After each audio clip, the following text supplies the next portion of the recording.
Oh, hi everyone. I wanted to just say welcome. I'm going to go ahead and just link this to another page here real fast so I can that people can find this. Um, so today's talk is about how to talk to your family about politics. And the reason why I'm focusing on family in a little bit is just because, Thanksgiving's coming up right now, and uh, and yeah, so obviously that's a good topic that comes up. Um, and The other reason why I want to talk about family is because there are these relationships that we can't walk away from. Family is someone who we are in the relationship whether we like it or not. And that is a very powerful sort of kind of relationship. And this is true for blood family, but this is also kind of, I think, what it means to have chosen family as well. People who we say, I'm with you no matter what. And Hi Esther, welcome. I wanted to also say that like the reason why family is also interesting is because it's the opportunity for us to be exposed to perspectives that are different than ours, right? Like when we in our family, we might be exposed to people who have different political beliefs than us, and that becomes like this really powerful opportunity to to have conversations with people who kind of see the world a little differently than us. And that's important because in a way it's a little bit like our civic duty um, to speak to each other about what we think are the important issues of the day. Also, the reason why family is kind of fun is because it reminds us that we can't really change people. Like we all know that, like all the conversations we've had with people in our family, our parents, and stuff like that, that it's like it's so frustrating. You can't convince them of things. And this is true kind of generally about conflict. Conflict is almost never won by someone convincing the other side that they're right. You can do that through force sometimes, and that's what war is about. But that's not necessarily the best way to do it. Welcome, Kai. It's good to have you here. Um, and Also, we realize with family that we can't really walk away from them. I recently met a woman who um, uh, she was telling me about how she disagrees with her brother-in-law and she's kind of hoping never to talk to him again. And I'm like, well, how long are you going to have this person be your brother-in-law forever, right? And it's just really an interesting trick. And so, um, and welcome, Aisha. It's good to see you here. And so I just want to, so all of this, so like family exposes us to different people, the relationships we can't walk away from, and we also see that we can't change them. And so the question is how do we get into conversations, or how can we actually actively engage with conversations with our family?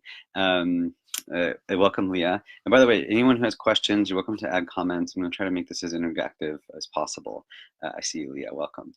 And um, and so basically, what we've set up here is that like we can't change our family, we can't walk away from them, and somehow being in conversation is actually an important part of like being citizens in this world and being in relationship. In fact, one way I like to think about it is if we like are avoiding hard conversations with people who we care about, we're also avoiding relationship with those people because there's a way that we kind of are not even we're basically saying like I don't trust that our relationship can handle our difference of opinion. And so how can we engage with differences of opinion? So let's talk about that. um, uh, Welcome, Francisco. Bienvenido. So the first thing that might be a little obvious but I want to just like say is like just be human first. Like when we try to interact with people and we go straight to like let's talk about the Kavanaugh hearing, or let's talk about Jeff Sessions, or let's talk about immigrants. Like we are taking ourselves directly into a challenging conversation. And so I would say the first thing to do is just like try to understand what's powerful in that relationship. Connect with the person as a person first. So first talk to your family about what's going on in their lives. Find out what are the issues that they really care about. This is like really important for us to just like let people know that we see them and we see who they are as humans. And also talk about what's going on in your life. Talk about what you're caring about. It's always safe to talk about your feelings because your feelings are something that are yours and no one else can talk, and it's very intimate and kind of draws people in. And if you're able to be vulnerable about how you feel about things, it also helps other people. So, and then just the last thing is like showing that you care about each other, just like letting people know that you care about the relationship, care about the other person. Like this is a really important piece. There's another trick that I just learned recently, which is about addressing emotions first, and then dealing with content later. So if you have, for example, like something you want to talk to your family about that's specific, and you need to say like, "Hey, I have an issue with this," you might just like start by saying, "Hey, I want to just like share something that I'm feeling right now, and then later I would love to talk to you about the details, but I just want to just sort of get this off my chest." And this is called clearing. And so you basically could just like say, "Hey, that thing you said earlier was like really hard for me. This is what I'm feeling about it." Um, just explain what's happened and explain what your feelings are, and then say, "Hey, would you mind scheduling a time to talk about this later?" So like making sure that there's space to then deal with the content at a different time than you deal with the emotion. So we're at like first be human with each other. If you need to have some sort of emotional thing you need to address that first, and then let's get into the content, right? So if you want to talk about some sort of tricky issue, and it's really worth remembering that basically every important issue that we need to talk about right now in this world is complex. There's lots of nuance, there's a lot of details, there's a lot of information that's going on. And so if you want to talk to people about things, it's just worth remembering that like this is not necessarily going to be an easy yes or no answer. And so that would be the first thing is don't try to figure out whether or not someone voted for someone or not, or whether or not someone thinks something is good or not. Like try to figure out what the open-ended question is. So for example, you might say like about the Kavanaugh hearing, you might ask like, what are some of the things that you learned from that experience, or what are the things that you think that we should learn from that experience, or maybe like what what might be some of the issues there. Also you might, for example, ask like, what are some of the values that are important to you when you're considering a certain issue, right? So for example, actually got into like a little like a conversation with like a troll when I first started my podcast, and there was this piece about this person just being like, "What do you think American values are?" And like, and he's like, "Don't tell me it's like compassion and empathy, like there's something else." And I was just noticing like, oh, that'd be a good conversation, and it ended up like going and finding in the Constitution a nice like set of values that I very much agreed with, and sort of use those as the values. And it was interesting though to find like what are we actually like talking about here, and sort of what motivates you is an open-ended question. Another sort of example of sort of how you can think about an open-ended question. You could say, for example, ask a room full of people and say like, who is the tallest person here? And there's one right answer for that question. But if you wanted to also sort of then ask like the same group of people about their height, and you can say, how tall are you, and what does it mean for you to be your height? That becomes a question where everyone also can still give a right answer, but then also be able to sort of share like their more human experience here. So that's another piece is like when you're trying to um, have an open-ended questions, when you're trying to have some of these conversations, just ask people like, how do they understand this? What are the values that they're bringing to the situation? I'm so excited to see everyone joining here. If anyone has any questions, please reach in. It's nice to see um, people popping in. Coach Bob, what a nice treat that one is. And so, anyways, the next thing is you want to do is like create a little bit of a structure for the conversation, right? Oftentimes you can go back and forth, back and forth, back and forth. And this is true in almost any conflict. What you want to do is create space for each person to sort of share what they're sharing, where the other person just listens, like an opportunity to share without interruption. And so if you're maybe at the dinner table, for example, you can maybe make a suggestion and be like, hey, what if we give everyone a chance to sort of tell their answer, and we all can sort of listen, and then we can all maybe ask questions at the end, right? Regulate the time a little bit if you need to, but otherwise giving people a chance to communicate without interruption, and also without trying to respond, can really sort of help us deepen in. So we have a good open-ended questions, we're giving everyone a chance to speak. The other piece is, and I'm really kind of obsessed with this topic right now, is just how do we think about polarities and managing polarities. Most of the conversations we're going to run into are going to be around this polarized topic of politics. And the basic question here is a progressive kind of versus conservative question. And on one hand, like there's the idea that we need to sort of keep things the way they are. The US is an amazing place and we should just like keep it being great. I think that's close to the phrasing there. And then the other option is, oh my gosh, we have so many things we can do better. We need to change everything. This whole country just needs a whole systemic overhaul. Let's go and make a new future where we can include everyone and have all the people here. And that's a beautiful vision as well. But the problem is the tension feels like, wow, can we do both of those at the same time? Do we have to make a choice? And the thing is we don't get to make a choice. We always are going to be in a tension around this. And so being able to frame any conversation as like trying to understand how can we have the both and becomes this beautiful tension. So I want to just add right here, I've made a video about how to talk about polarities. That's in the link here. It's a YouTube video. You can find it on Facebook. And that's like very useful sort of like concentrated like 6-minute video to teach you about how to do this. But we're going to go ahead and do an example here, and you guys are welcome to participate if you feel interested. And so basically what we're going to try to do is map the polarized conflict between progressive and conservative and try to understand maybe like what's going on. And then that'll also give us a strategy on how to talk about this. Whether you're coming from like a progressive side or a conservative side, this will teach you then how to sort of talk about this issue. Yeah. All right, so we're going to use red and blue because these symbolic colors seem, well, you know, people are into their symbols. One thing that I've been reading about recently, and this is actually just a nice little side note here, and I'll definitely try if I can add a link to this too, is there's this book out there called Uncivil Agreement. And it's basically talking about how in our politics, the political parties have now also become people's identities. And so people start identifying as Republican or Democrat. They're beginning to care less about what the actual issues are, and they're caring more about whose team is winning. People will actually like sacrifice their values so that their Republican or Democrat could win because that's what they want.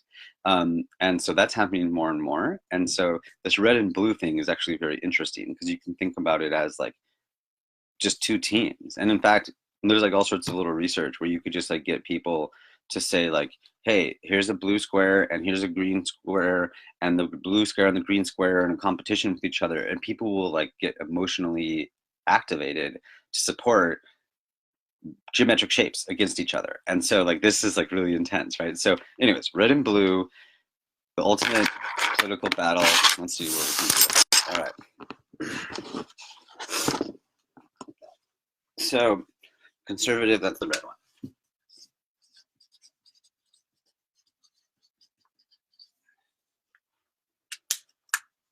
Okay.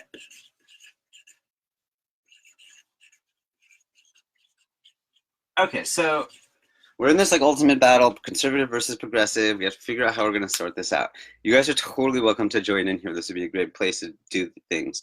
Let's start with like, what's awesome about the progressive cause? Like, what are the things that we want to sort of like, we're promoting the things that we think are really great. I'm going to go ahead and say, people are definitely really welcome to type in here. So inclusion is going to be one of those, right? We're going to build a world for everyone. What other progressive, so the idea here is that like, this is the positive qualities, these are negative qualities, conservative politics, progressive politics. So inclusion, we also want to make things more democratic.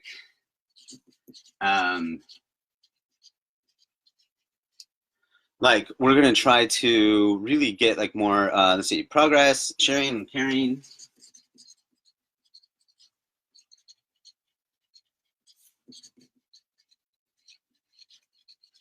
I want to say something about progress right here. You know, progress feels a little arbitrary sometimes, but what's really interesting is you can always figure out whether something is better or worse by just coming up with a criteria. So you can say, progress means that things are more inclusive, and then you can find a way whether or not it's more inclusive, or like progress means that it's better for the environment, and then you can just measure whether it's better for the environment. So progress, you can always just come with the criteria for that one. Let's see. Also, like just like multiculturalism. I mean, there's some sort of like beautiful embracing of like diversity here, right?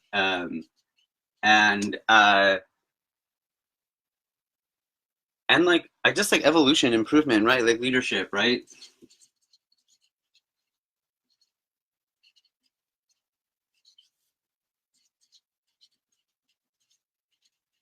Conscious leadership or conscious evolution is like a very interesting thing. Like once we realize that like things are changing and we get to be part of it. So, okay, new problems. Good one. Thanks, Kai. Yeah.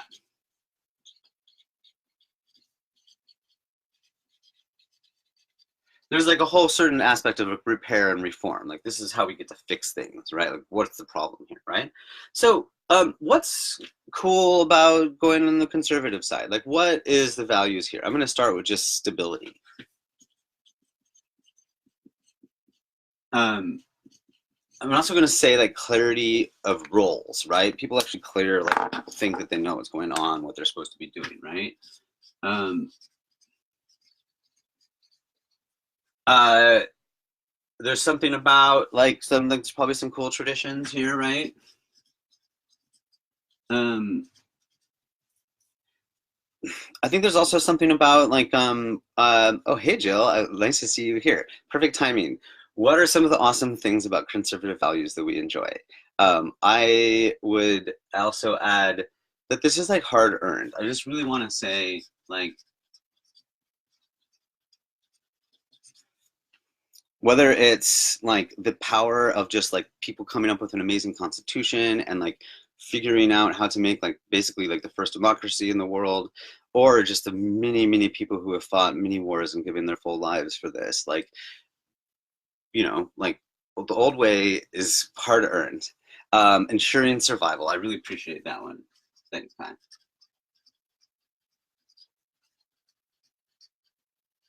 um, for those who are joining or popping in here, we're doing is a map of positive qualities of conservative and progressive politics. And then in a moment, we're going to start talking about what might be the shadow side of some of those issues. And this we're going to then use as a map for talking about this issue to people who are from the other side. And so we can have more effective conversations about it. Anything else? Any other positive conservative things? People can add those later if we want. Um, okay, so I want to talk about sort of like what are the dangers of not changing.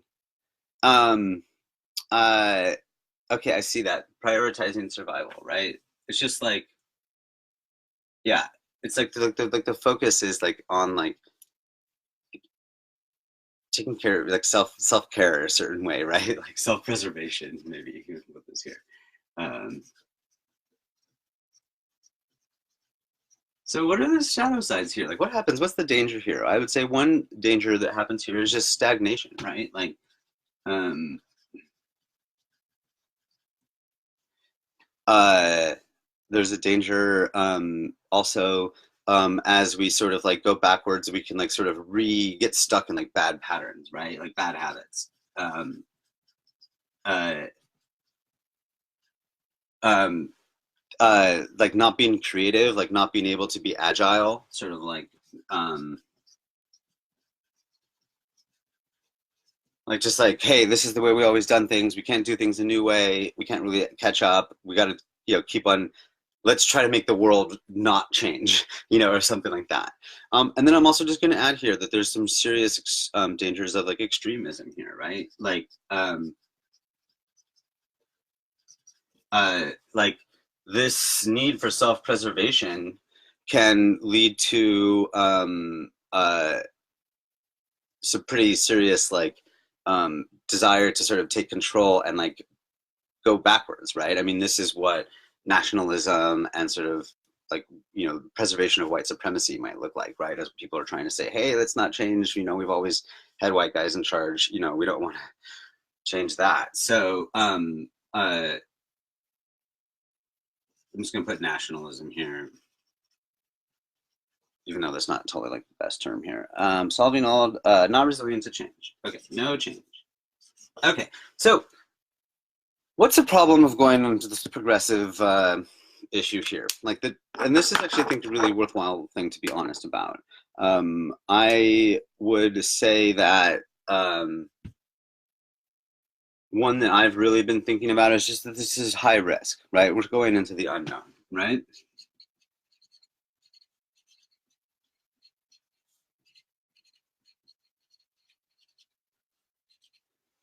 I have been really see that there's like a certain recklessness. Also, there's like a certain sort of confidence and recklessness that people are just like, hey, we're going to do this, and we trust that it's going to be different, and no one tried this before, but like, it's going to just going to be better. Uh,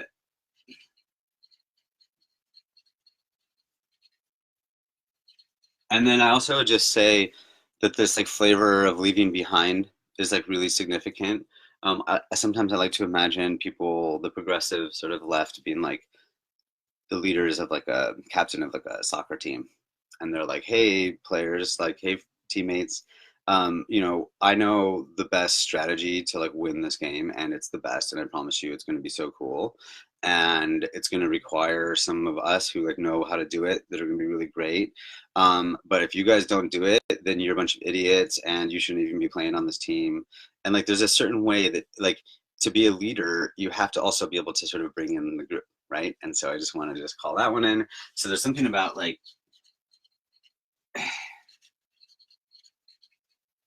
there's some leaving behind and like forgetting that's like kind of dangerous, right? We can't like forget where we came from, and if we come uprooted, then we fall apart, right? Like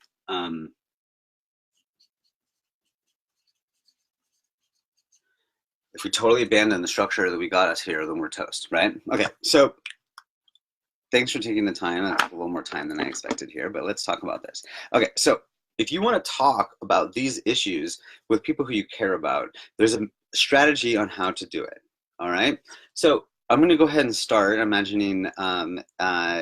We'll go ahead and start and imagine that you are sort of the progressive sort of cause, and you are want to talk to your family about what you understand about politics, and you want to tell them about your ideas about let's say immigration, for example, or um, prisoners' rights, or whatever the issue is. By the way, if people want some delicious issues and topics to talk about, I'm putting out a lot of really cool episodes for my podcast, and the last couple episodes are all about like race in America, and Indigenous people, and Europeans, and the and just like how we bring it all together. So if you guys want some good content for conversations, you should check out Fractal Friends. That's my podcast, and so fractalfriends.us. Anyways, let's imagine you want to talk about your progressive values with your family. So you don't start by talking about how cool your idea is, right? We'll get there. You start here. You start by saying what you recognize is awesome about the way that things are going right now. Just be like, hey, I just want to say that I'm super proud of this country. I'm proud of the United States. I'm proud of like what's going on here. It's amazing how much like things we've done in the world. And I also just want to just acknowledge like the amount of deep sacrifice that it took for us to get here, the genius that it took for people to write a constitution that could do this.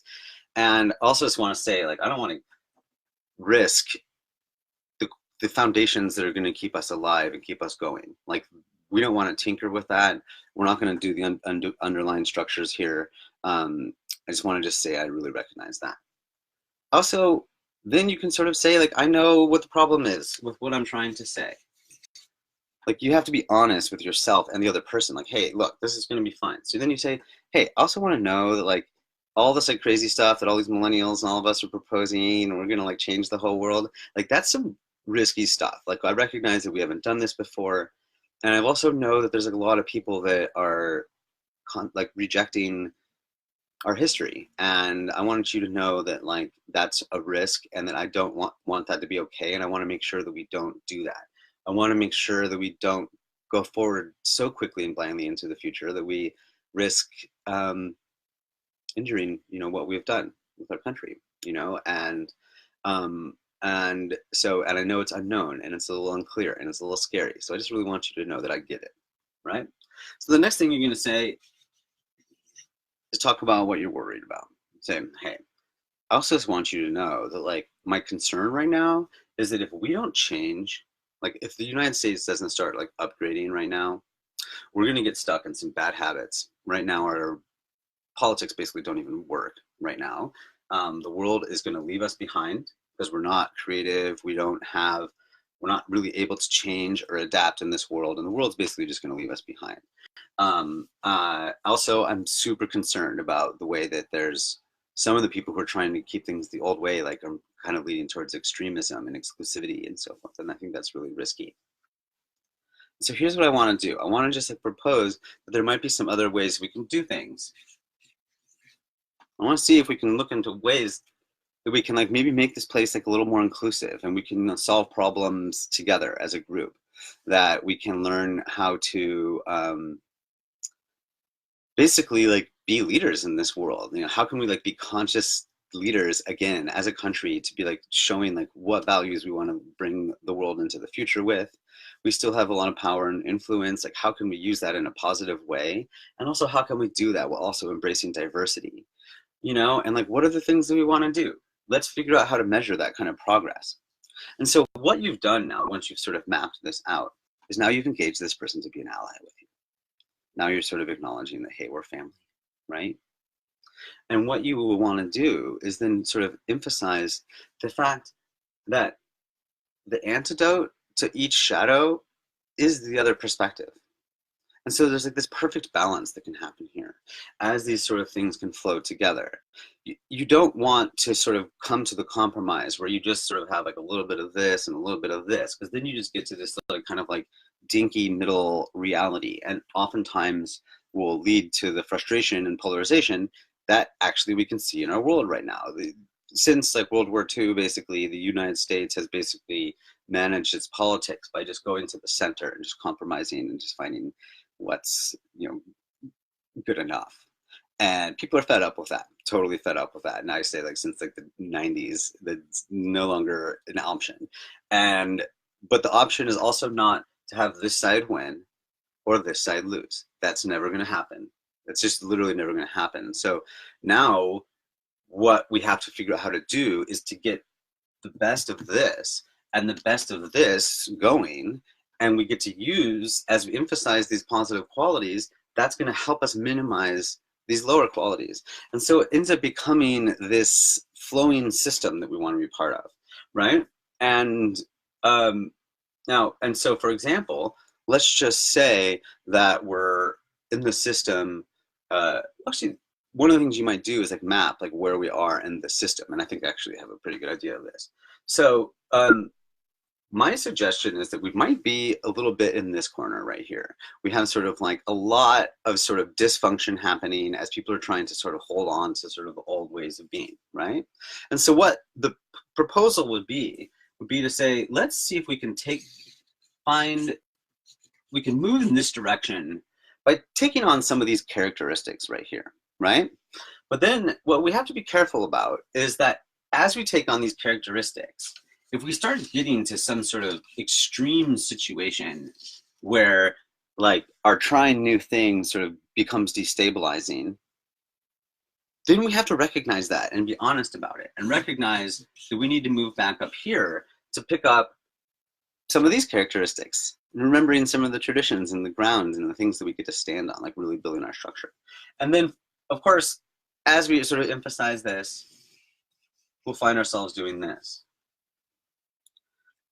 Now, you might have noticed that our political system right now, as we're doing back and forth between the two political parties, in a way is doing this, right? We sort of have one person in power and the other person in power and the other person in power.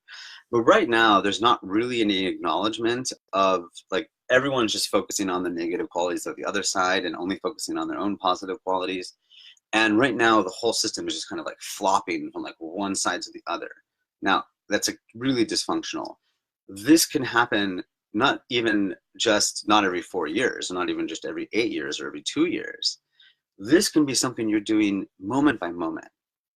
This is something you can build into actual conversations. You can even build it into legislation in a certain way. Once you've been able to be honest about this and share it with both sides, then you're able to sort of actually be in this conversation. It's really hard to sort of then walk away from it one more time again. And so what I kind of just want to sort of say here is that, you know, when we talk about these things, we have to recognize that we can't win or lose. And again, because we're with our family, and because that's like sort of the issue here, you know, and our family, we can think about our whole country in a certain way as our family, or all of humanity as our family, or life as our family. You know, we all are just basically one giant strand of DNA from life only happened once on this planet, and that's we're all one that family. It's crazy to imagine that. And you know, and so we're not all gonna win or lose, you know, like we all win together or we lose together, you know, whether it's our small family or our big family. Um, and I also just want to say that what this can sort of think about, like what can this just sort of start looking like, is a little bit like breathing. And what you will do is you would propose to move this forward just by experimenting, by saying, hey, what if we just tried this thing? And let's just make sure that we're going to try, you know, that we're going to work this out. Um, I'm sort of going to wrap up here, but there's a couple other caveats that I do want to add before I wrap up. But just before I do that, I do just want to say that if people are interested more, or want to talk to me more about this, I give workshops on this. You're welcome to, I'd be happy to do a private consultation with you. You can schedule, the link for my calendar is here, and also other video that's more easily shareable is also available here. I'm just going to wrap up with a couple little end notes here that I think might be useful. First of all, if you're more conservative and you want to talk about this issues from that perspective, the same thing works. You can totally say, hey, I really appreciate all the wonderful progressive values that you have. I know that if we don't change, like things are going to get really scary. I'm worried that if we change too quickly, we'll lose track of where we are. So I just want to remind you that, you know, let's not forget about some of the traditions and things that got us here, you know. So that can be a way to talk about this. Another thing I want to talk about is just related to that emotional question. Sometimes issues come up that are super hard to talk about. If you are triggered, and what I mean by triggered is in the sense that your basically ability to sort of like, um, you know, have like rational thought has like come undone because a old trauma or something has come up, that can make you to sort of want to shut down, or other people want to shut down, or it can make them get really angry. Um, that's actually an impossible time to actually have a rational conversation. It's not even physically possible. The neocortex that helps us think is gone, and other parts of our brain is taken over. And so if that happens, just take a break, schedule the conversation for later. That's like really important. The other thing that's like super important is just listening.